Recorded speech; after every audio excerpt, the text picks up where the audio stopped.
শেষের কবিতা রবীন্দ্রনাথ ঠাকুর। ৯ বাসা বদল। গোড়ায় সবাই ঠিক করে রেখেছিল অমিত দিন ১৫র মধ্যে কলকাতায় ফিরবে। নরেন মিত্তির খুব মোটা বাজি রেখেছিল যে ৭ দিন পেরোবে না। ১ মাস যায়, ২ মাস যায়, ফেরবার নামও নেই। শিলংয়ের বাসার মেয়াদ ফুরিয়েছে, রংপুরের কোন জমিদার এসে সেটা দখল করে বসল।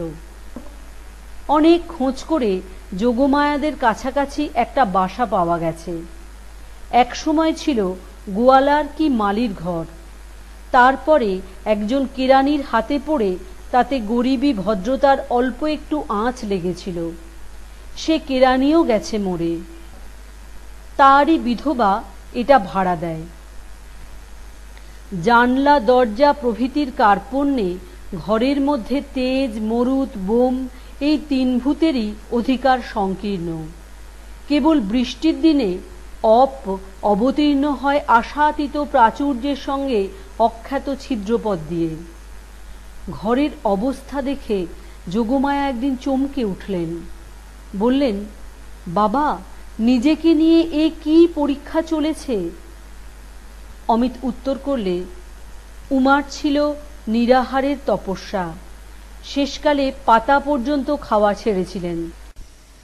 আমার হলো নিরাসবাবের তপস্যা। খাট, পালঙ্ক, টেবিল, কেদারা ছাড়তে ছাড়তে প্রায় এসে ঠেকেছে শূন্য দেয়ালে। সেটা ঘটেছিল হিমালয় পর্বতে, এটা ঘটল শিলং পাহাড়ে। সেটাতে কন্যা চেয়েছিলেন বর, এটাতে বর চাচ্ছেন কন্যা।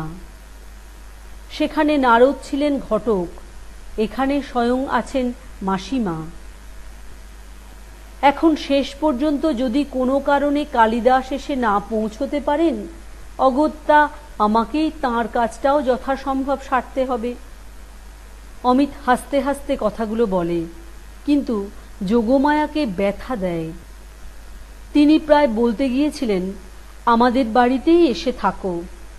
থেমে গেলেন, ভাবলেন বিধাতা একটা কাণ্ড ঘটিয়ে তুলছেন। তার মধ্যে আমাদের হাত পড়লে অসাধ্য জট পাকিয়ে উঠতে পারে। নিজের বাসা থেকে অল্প কিছু জিনিসপত্র পাঠিয়ে দিলেন এবং সেই সঙ্গে এই লক্ষ্মী ছাড়াটার পরে তাঁর করুণা দ্বিগুণ বেড়ে গেল।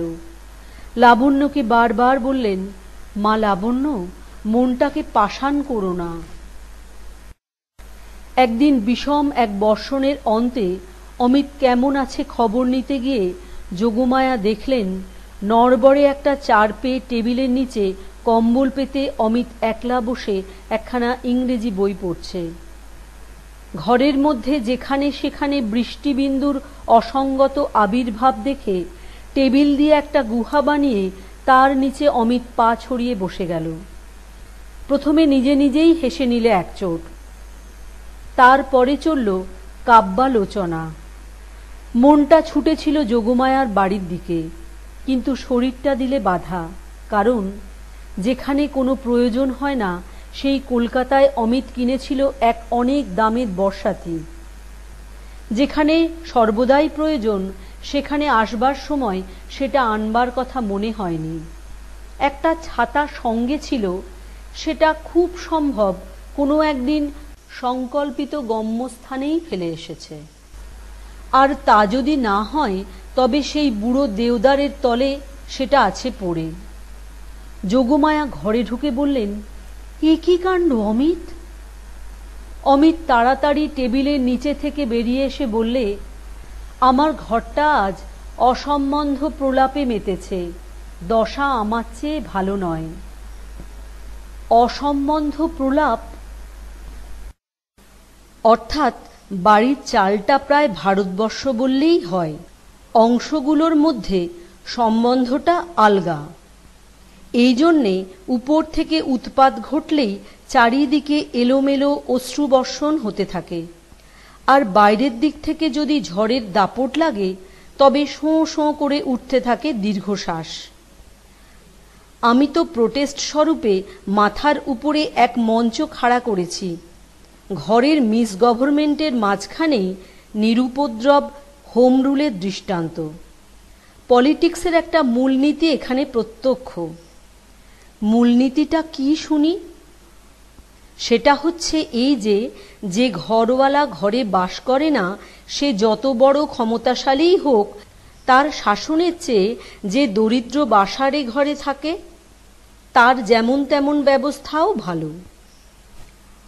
আজ লাবণ্যর পরে যোগমায়ার খুব রাগ হলো। অমিতকে তিনি যতই গভীর করে স্নেহ করছেন, ততই মনে মনে তার মূর্তিটা খুব উঁচু করেই গড়ে তুলছেন। এত বিদ্যে, এত বুদ্ধি, এত পাশ, অথচ এমন সাদা মন।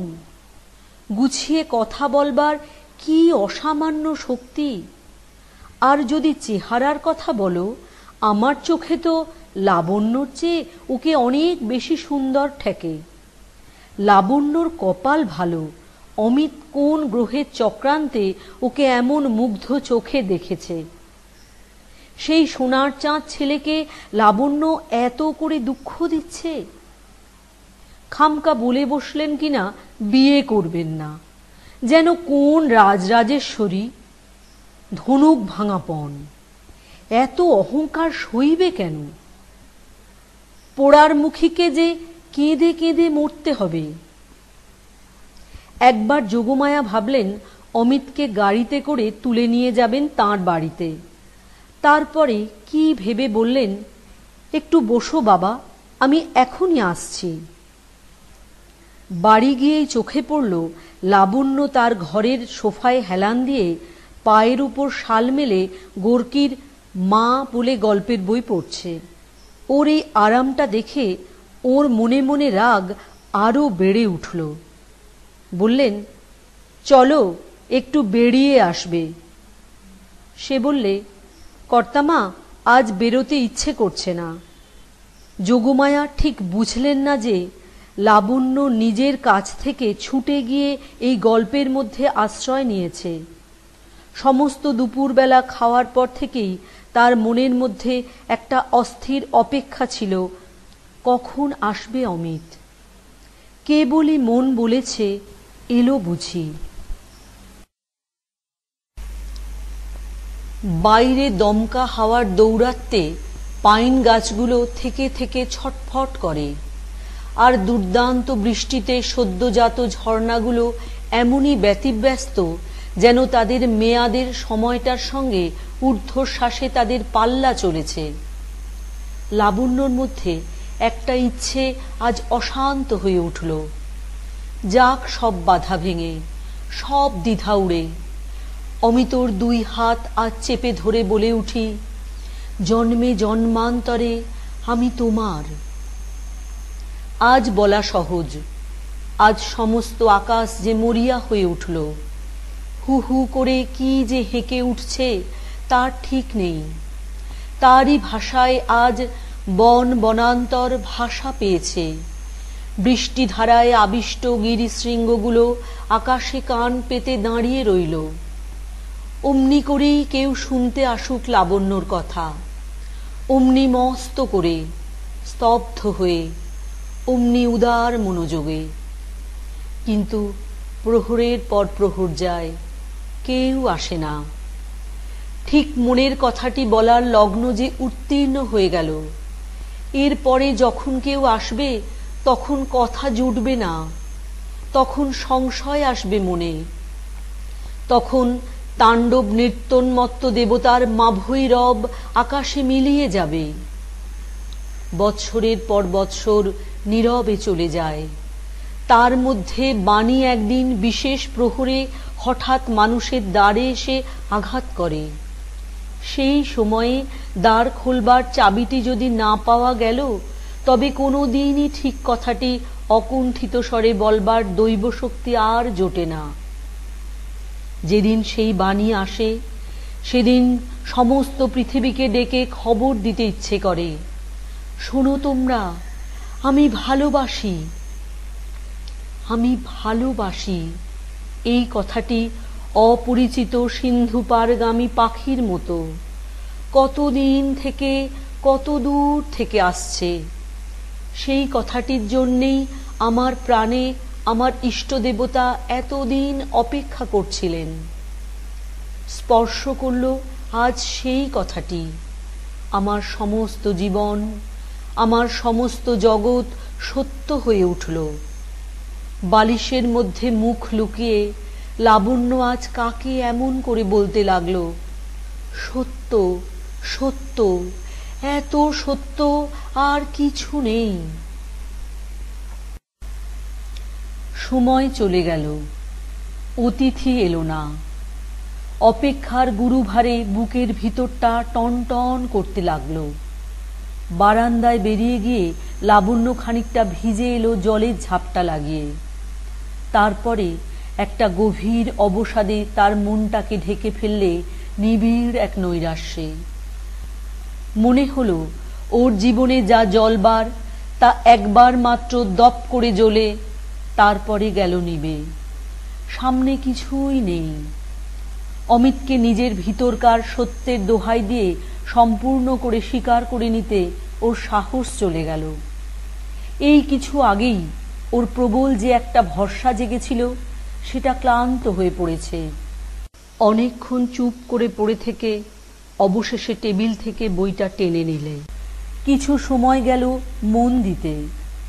তারপরে গল্পের ধারার মধ্যে প্রবেশ করে কখন নিজেকে ভুলে গেল তা জানতে পারেনি। এমন সময় যোগমায়া ডাকলেন বেড়াতে যেতে। ওর উৎসাহ হলো না। যোগমায়া একটা চৌকি টেনে লাবণ্যর সামনে বসলেন। দীপ্ত চোখ তার মুখে রেখে বললেন, সত্যি করে বলো দেখি লাবণ্য, তুমি কি অমিতকে ভালোবাসো? লাবণ্য তাড়াতাড়ি উঠে বসে বললে, এমন কথা কেন জিজ্ঞাসা করছো কর্তামা? যদি না ভালোবাসো ওকে স্পষ্ট করেই বলো না কেন? নিষ্ঠুর তুমি। ওকে যদি না চাও তবে ওকে ধরে রেখো না। লাবণ্যর বুকের ভিতরটা ফুলে ফুলে উঠল, মুখ দিয়ে কথা বেরোল না। এইমাত্র যে দশা ওর দেখে এলুম, বুক ফেটে যায়। এমন ভিক্ষুকের মতো কার জন্য এখানেও পড়ে আছে? ওর মতো ছেলে যাকে চায় সে যে কত বড় ভাগ্যবতী তা কি একটুও বুঝতে পারো না? চেষ্টা করে রুদ্ধ কণ্ঠের বাধা কাটিয়ে লাবণ্য বলে উঠল, আমার ভালোবাসার কথা জিজ্ঞাসা করছো কর্তামা? আমি তো ভেবে পাইনে আমার চেয়ে ভালোবাসতে পারে পৃথিবীতে এমন কেউ আছে। ভালোবাসায় আমি যে মরতে পারি। এতদিন যা ছিলুম সব যে আমার লুপ্ত হয়ে গেছে। এখন থেকে আমার আর এক আরম্ভ। এ আরম্ভের শেষ নেই। আমার মধ্যে এ যে কত আশ্চর্য সে আমি কাউকে কেমন করে জানাবো? আর কেউ কি এমন করে জেনেছে? যোগমায়া অবাক হয়ে গেলেন। চিরদিন দেখে এসেছেন লাবণ্যর মধ্যে গভীর শান্তি। এত বড় দুঃসহ আবেগ কোথায় এতদিন লুকিয়েছিল? তাকে আস্তে আস্তে বললেন, মা লাবণ্য, নিজেকে চাপা দিয়ে রেখো না। অমিত অন্ধকারে তোমাকে খুঁজে খুঁজে বেড়াচ্ছে। সম্পূর্ণ করে তার কাছে তুমি আপনাকে জানাও। একটুও ভয় করো না। যে আলো তোমার মধ্যে জ্বলেছে সে আলো যদি তার কাছেও প্রকাশ পেত তাহলে আর কোনো অভাব থাকতো না। চলো মা, এখনই চলো আমার সঙ্গে। দুজনে গেলেন অমিতর বাসায়।